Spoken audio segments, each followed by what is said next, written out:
Ladies and gentlemen, Bitcoin has always followed a 4-year cycle. And the 4-year cycle has been the overarching trend that has kind of led to every single Bitcoin top and bottom. Now, this 4-year cycle, if we extrapolate it forward, is going to be predicting a top in October next year, October 2025. But we enter an interesting situation here. If you've been around crypto YouTube and crypto Twitter for any period of time in the last 6 months, you will have seen this emerging theory, this emerging prediction that people are making about a left translated cycle or even an early top, right? It's the theory that Bitcoin will top out before the 4-year cycle top date of October 2025. In case of left translated cycle, if you take it purely definitionally, you're going to be looking at a top even this year, right? Even within the next few months, because rate pivots are coming.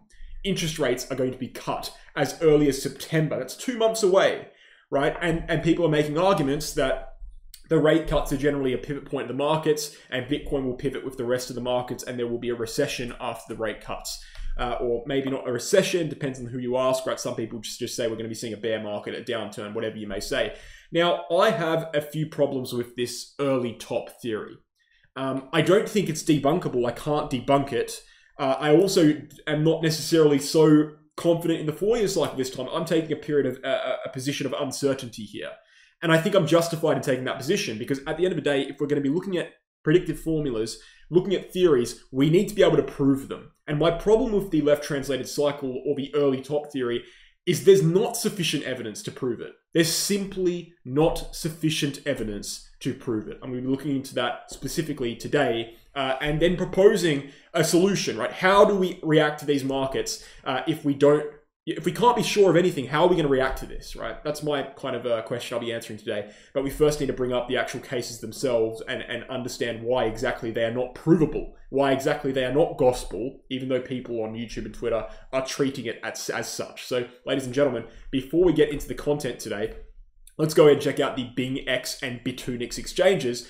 These are 2 exchanges that I advertise on this YouTube channel. The links are down below. You can sign up with those links and get access to these non-KYC exchanges, right? With a 15% trading fee discount exclusively with my links below. Again, they are non-KYC. They have never been hacked before.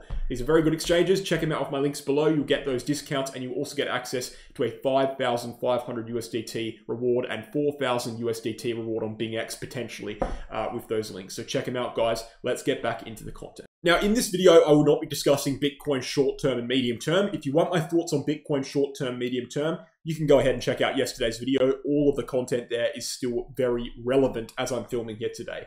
We're going to be looking into, first and foremost, the argument for a left-translated cycle or early top and why I don't think this can actually be validated by the evidence. I think the evidence that people are pointing to is not strong. I don't think we can confirm this theory. Let's look into it. So first and foremost, it's based on interest rates. That's the fundamental point of it. And they're looking at bond yields and they're saying that historically speaking, now please keep in mind, bond yields is the candlesticks here. And in orange, we have interest rates. They're saying that bond yields roll over, and when bond yields roll over within a couple of months, interest rates top out and they start pivoting to the downside, right? That's obviously true. If we're just looking at the chart here, bond yields rolling over, interest rates follow, bond yields rolling over, interest rates follow, same thing here, and likely the same thing on this occurrence. Now, bond yields are in a triangular formation. They have not broke down from that triangle yet. If we see a bounce from this triangle, we can suspect that perhaps the rate cuts will be pushed back to November, but the overarching thesis that these people are taking still remains the same.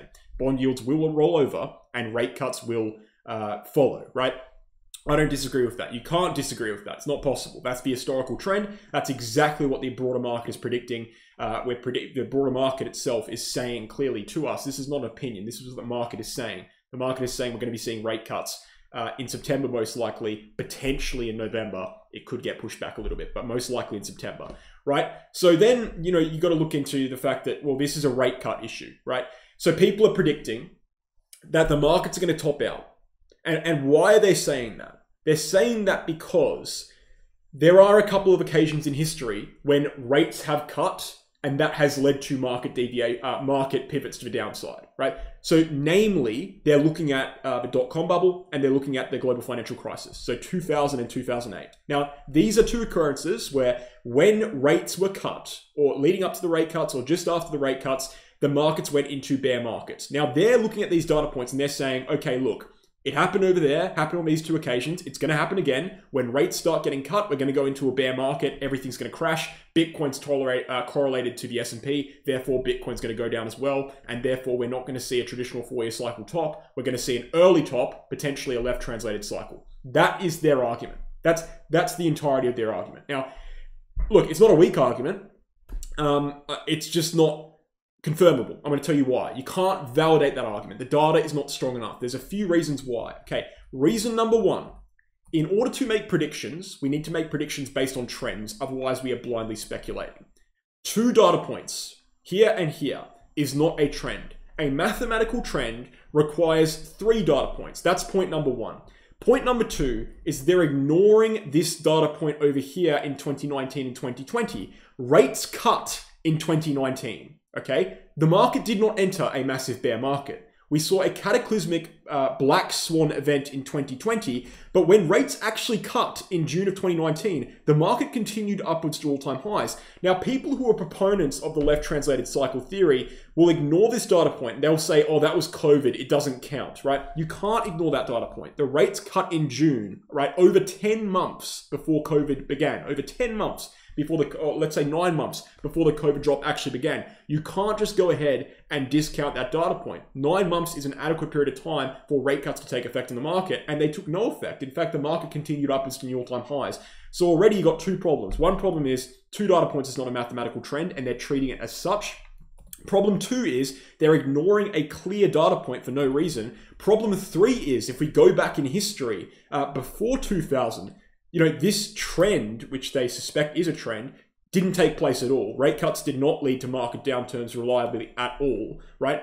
So that's 3 problems there. And the 4th problem is that this is the first time the Federal Reserve raised interest rates during a market downturn. We have never seen that before. That is an entirely new characteristic, never seen before. So problem 1, it's not a trend, mathematically speaking. Problem 2, they're ignoring a clear data point. Problem 3, they're ignoring all data points that occurred before 2000. And problem 4, this is a unique market environment. We've never seen the Federal Reserve raise interest rates during a market downturn. It's the first time ever. And you can even go further and say problem 5 is we've got political candidates in the USA with different monetary policies setting up. We've got Donald Trump saying he wants to grow his way out of debt, right? Which is essentially saying we want QE. And we've got RFK taking a more conservative approach, actually on occasion saying we want to force a recession so we can get this debt crisis under control, right? There's no clarity in this argument. Their whole argument is based on these 2 data points right here. There's no clarity in them. Even if we take it further to Bitcoin, we look at Bitcoin right now and we see, all right, what have interest rates done to Bitcoin historically? Well, they will say that when rate cuts occurred, Bitcoin went downwards for a long period of time, right? Rate cuts occurred right here, Bitcoin went downwards for a long period of time. They're correct in saying that, but of course, they're ignoring the nuance here as well, right? We had a bear market bottom at the top of interest rates. Right now, we are at a potential, or what they would say is a bull market top. It's a completely different market environment. You cannot compare a bear market bottom to a bull market top just because there was a pivot at the drop of rates. You also need to understand that this bottom here, right, and this price action here, stopping this massive run to the upside, was expected as per the overarching cyclical trends. Us topping here would not be expected as per the overarching cyclical trends. What is my point, right? Let me just try to conclude. I don't want to make this video too long. There's no need for it, really.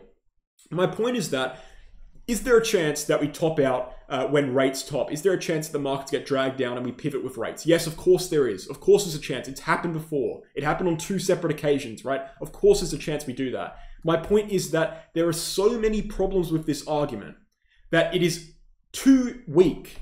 It is too unconfirmable to treat it as gospel. We have to take a reactionary approach here. We can't take a predictive approach. We can't sell our assets before we see evidence of this actually occurring, because the evidence for it occurring is so weak, right? This is my overarching point. Again, we need to take a reactive approach to this cycle. Am I saying that the 4-year cycle is guaranteed to play out? Not at all. I am on the fence about the 4-year cycle. I'm on the bloody fence about the trend I just spent the whole video criticizing, right? My point is we need to take a reactionary approach because clearly, I mean, in the 6 minutes I just gave you there, I outlined 5 or 6 separate problems, clear problems that no one seems to be addressing. This is not gospel. An early top and a left translated cycle is not gospel. We need to stop treating it as such. Neither is the 4-year cycle. But what we can say about the 4-year cycle is it is evidentially proved. It is a trend. And this is not a trend, right? The trend is your friend until it ends. That's what we have to go by as analysts. That's what I will be going by in this cycle until I see proof of this early top and left translated cycle actually playing out. I will be acting as though the 4-year cycle will play out. Now, that doesn't mean I'm going to be an idiot, right? Of course, if I do see the evidence, if I do see Bitcoin drop below macro levels while rates drop, of course I'm going to pivot my position. I'm not a dummy, right? That's what analysts do. You have to maintain adaptability. But I'm also not going to put all my eggs in a basket that is has a hole in the bottom. It's not a very intellectually sound approach. So be cautious here. As I said, I'm very much in an uncertain position. I'm very much on the fence about everything. I'm not necessarily sitting here saying the 4-year cycle is going to play out perfectly. I don't necessarily know what's going to happen. I'm just saying people who treat things like gospel that is not gospel are going to mislead you. So be very careful with taking those predictions to heart because they are merely theories with very weak evidence, and we need to gather more evidence before we can actually validate those theories. So be cautious, guys. Thank you so much for watching. I hope you enjoyed the video. Again, go ahead and check out the Bitunix and BingX exchanges. These are exchanges which are global non-KYC. My links are down below for discounts and rewards, but furthermore, go ahead and check out our VIP group on Telegram. We've got altcoin trading plans, which we post 4 times a week on VIP. You'll also get access to a group chat with 120 other members. With our altcoin trading plans, by the way, I have fully transparent track records. I have my trading results posted. 78.39% win rate. It's all there. It's all transparent, right? You can check it out there. I don't hide anything. And that's the difference between my group and other groups out there. So go ahead and check it out if you're interested in that. And then finally, the Crypto Academy, teaching people how to trade in a formatted university-style course created with my friend and fellow analyst, Meguel Crypto. We created this course in 2022. It's been going great ever since. We've got about 200 students in there, and you can become one of them. If you want to take your trading to the next level, go ahead and sign up to this course, right? All the information is on the website. Read up about it. Guys, thank you for watching. Hope you enjoyed. I'll catch you in the next video.